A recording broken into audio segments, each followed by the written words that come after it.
NCP अध्यक्ष शरद पवार ने अपने भतीजे अजित पवार का नाम लिए बगैर बड़ी टिप्पणी करते हुए उन्होंने कहा कि अभी बूढ़ा नहीं हुआ हूँ, अच्छों को सीधा कर सकता हूँ। सिंगापुर में कोरोना वायरस का प्रकोप बढ़ रहा है। 3 दिसंबर से 9 दिसंबर के बीच यहाँ कोरोना के 56,000 मामले सामने आए हैं। सिंगापुर के स्वास्थ्य मंत्रालय ने लोगों को सलाह दी है कि वह भीड़-भाड़ वाले इलाकों में जाने से बचे। पिछले 1 दशक के दौरान देश में मोबाइल क्रांति आ गई है। केंद्रीय मंत्री अश्विनी वैष्णव ने बताया है कि मोदी सरकार के कार्यकाल में देश के अंदर मोबाइल फोन की उत्पादन दर लगातार बढ़ती जा रही है। पिछले 9 साल के दौरान मेड इन इंडिया मोबाइल का उत्पादन 22 गुना बढ़ गया है। कांग्रेस अध्यक्ष और राज्यसभा में विपक्ष के नेता मल्लिकार्जुन खड़गे ने मीडिया से बात करते हुए कहा, बहुत सारे सांसदों को लोकसभा और राज्यसभा अध्यक्ष ने निलंबित किया है। देश के इतिहास में पहली बार इतने सांसदों को निलंबित किया गया है। लोगों को डराकर लोकतंत्र खत्म करना चाहते हैं। इजरायल और हमास के बीच जारी जंग में इजरायली सेना ने बड़ी गलती कर दी है। इजरायली सेना के प्रवक्ता ने इस बात की जानकारी दी। उन्होंने कहा कि इजरायली सैनिकों ने गलती से 3 इजरायली बंदूकों को खतरा समझ लिया और उन पर गोलियां चला दी, जिससे उनकी मौत हो गई। मध्य प्रदेश में विधानसभा अध्यक्ष के लिए पूर्व केंद्रीय मंत्री और बीजेपी विधायक नरेंद्र सिंह तोमर नामांकन दाखिल किया। उन्होंने अपना नामांकन पत्र विधानसभा सचिव को सौंपा। इस मौके पर मुख्यमंत्री मोहन यादव, पूर्व सीएम शिवराज, कैलाश विजयवर्गीय समेत नेता मौजूद रहे। उत्तर प्रदेश सीएम योगी आदित्यनाथ ने वाराणसी में कहा, देश में पिछले 9.5 साल में जो परिवर्तन देखने को मिला है वह विश्वास का परिवर्तन है। यह नया भारत पीएम मोदी की गारंटी का भारत है। दिल्ली के शराब घोटाले मामले में ईडी ने मुख्यमंत्री अरविंद केजरीवाल को एक बार फिर नोटिस भेजा है। ईडी ने उन्हें नोटिस भेजकर 21 दिसंबर को पेश होने को कहा है। शराब घोटाले मामले में केजरीवाल को यह ईडी का दूसरा समन है। संसद की सुरक्षा में चूक को लेकर आज भी विपक्षी दल अपनी मांग को लेकर अड़े रहे। इसको लेकर लोकसभा और राज्यसभा में जमकर हंगामा हुआ। इसी बीच लोकसभा स्पीकर ने कांग्रेस नेता अधीर रंजन चौधरी समेत कई और सांसदों को लोकसभा से शीतकालीन सत्र से निलंबित कर दिया। कांग्रेस के राज्यसभा सांसद और पूर्व केंद्रीय वित्त मंत्री पी चिदम्बरम ने एक इंटरव्यू में कहा, 2024 लोकसभा चुनाव की हवा का रुख भाजपा की तरफ है। यह कभी भी चुनाव को हल्के में नहीं लेती। भाजपा चुनाव ऐसे लड़ती है जैसे कि वह आखिरी लड़ाई हो। केरल में कोरोना के केस एक बार फिर से बढ़ रहे हैं। यहाँ कोविड-19 के 111 नए मामले सामने आए हैं। केंद्रीय स्वास्थ्य मंत्रालय के मुताबिक अब राज्य में इलाज करा रहे मरीजों की संख्या बढ़कर 1634 हो गई है। इसके अलावा केरल में कोरोना के कारण एक शख्स की जान भी गई है। जम्मू कश्मीर से अनुच्छेद 370 को निरस्त किए जाने के मुद्दे पर सीधे तौर पर प्रधानमंत्री नरेंद्र मोदी ने अभी तक कुछ नहीं कहा था। अब उन्होंने बड़ी टिप्पणी करते हुए कहा है कि ब्रह्मांड की कोई ताकत जम्मू कश्मीर में अनुच्छेद 370 की वापसी नहीं कर सकती है। मध्य प्रदेश के पूर्व सीएम शिवराज सिंह चौहान ने कहा, भाजपा एक मिशन है, जहां पार्टी कहेगी वहां काम करेगी। पर्यावरण महिला मेरा प्रिय विषय है, बाल कल्याण का काम करता रहूंगा। जम्मू कश्मीर और लद्दाख में आज भूकंप के झटके महसूस किए गए हैं। रिक्टर पैमाने पर इसकी तीव्रता 5.5 मापी गई है। यह भूकंप का केंद्र कारगिल में 10 किलोमीटर जमीन के नीचे था। अयोध्या में बन रहे भव्य राम मंदिर के उद्घाटन को लेकर जोर शोर से तैयारियां चल रही है। भगवान राम की पादुका बनकर तैयार हो गई है। पादुका को बनाने में 1 किलो सोना और 7 किलो चांदी का इस्तेमाल किया गया है। इसके अलावा पादुका में बहुमूल्य रत्न भी लगाए गए हैं।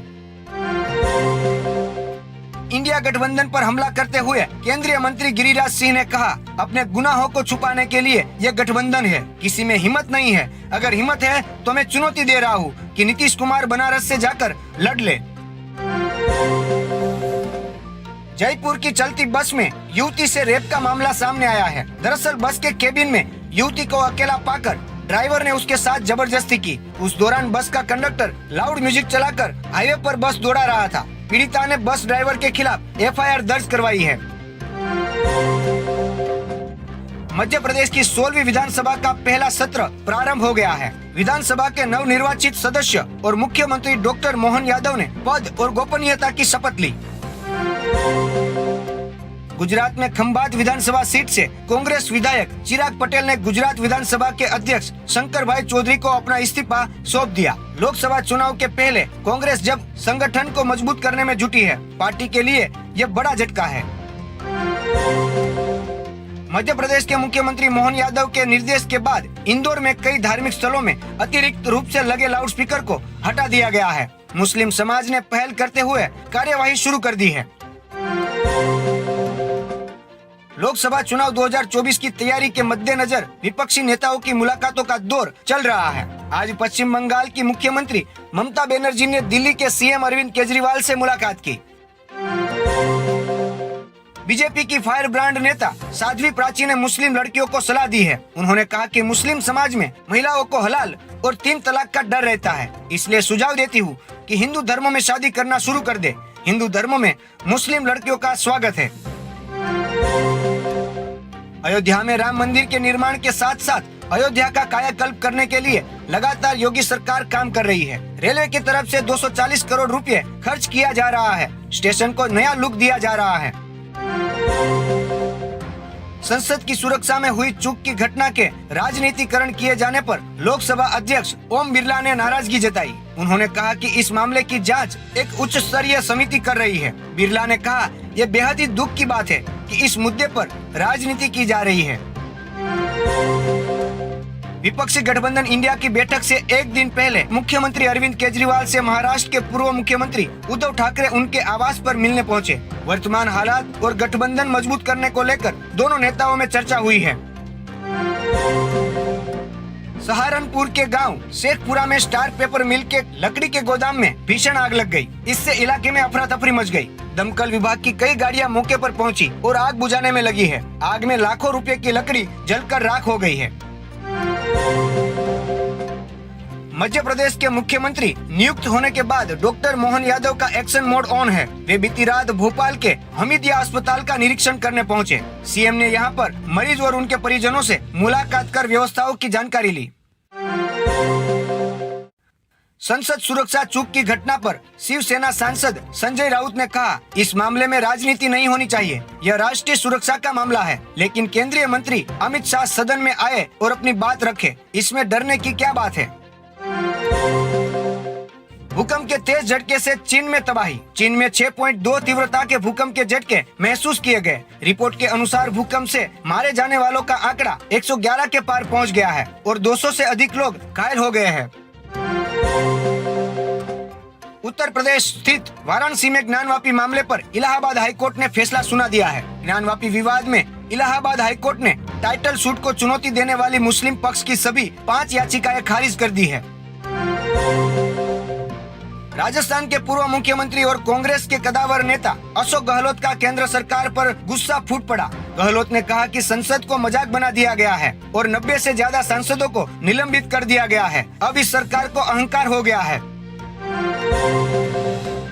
नागपुर जिले में बीती रात कार और ट्रक के बीच टक्कर हो गई। हादसा इतना भीषण था कि कार में सवार 6 लोगों की मौके पर ही मौत हो गई। एक व्यक्ति घायल हो गया। घायल का इलाज नागपुर के सरकारी अस्पताल में हो रहा है। जम्मू कश्मीर में आर्टिकल 370 को लेकर आए सुप्रीम कोर्ट के फैसले पर महबूबा मुफ्ती ने बयान जारी कर कहा, यह फैसला भगवान का फैसला नहीं है। हम अपनी जद्दोजहद आखिरी दम तक जारी रखेंगे। अंडरवर्ल्ड डॉन दाऊद इब्राहिम को पाकिस्तान में जहर दिए जाने की खबर ने खूंखार आतंकी और लश्कर तैयबा का संस्थापक हाफिज सईद का बीपी बढ़ा दिया है। खबर तो यह है कि दाऊद की खबर सुनकर वो बिल में छिप गया है। देश में एक बार फिर कोरोना वायरस को लेकर लोगों में खौफ होने लगा है। इन सब के बाद एक बार फिर इंडिया में कोरोना वायरस के नए वेरिएंट की एंट्री हो गई है। भारत में 335 नए कोविड केस दर्ज किए गए। संक्रमण के चलते 5 लोगों की मौत हुई है। बीजेपी पर निशाना साधते हुए आप राष्ट्रीय महासचिव और राज्यसभा सांसद संदीप पाठक बोले, कथित शराब घोटाला एक झूठा केस है। मोदी जी के खिलाफ प्रश्न पूछने पर या तो सस्पेंड करते हैं या केस करती है भाजपा। दिल्ली में इंडिया गठबंधन की बैठक पर आरजेडी प्रमुख लालू यादव का बड़ा बयान। कहा, इंडिया गठबंधन की बैठक के लिए हम सब लोग यहाँ आए हैं। इस बार इंडिया गठबंधन की सरकार बनेगी। सब एकजुट है और इसी एकता के साथ हम मोदी सरकार को उखाड़ फेंकेंगे। चलिए जानते हैं आज की देश और दुनिया की सिलेक्टेड काम की और महत्वपूर्ण 25 खबरों को सिर्फ 5 मिनट में। पर अभी तक आपने इस वीडियो को लाइक नहीं किया है तो लाइक कर दे और इस चैनल को सब्सक्राइब करना ना भूले। Preview.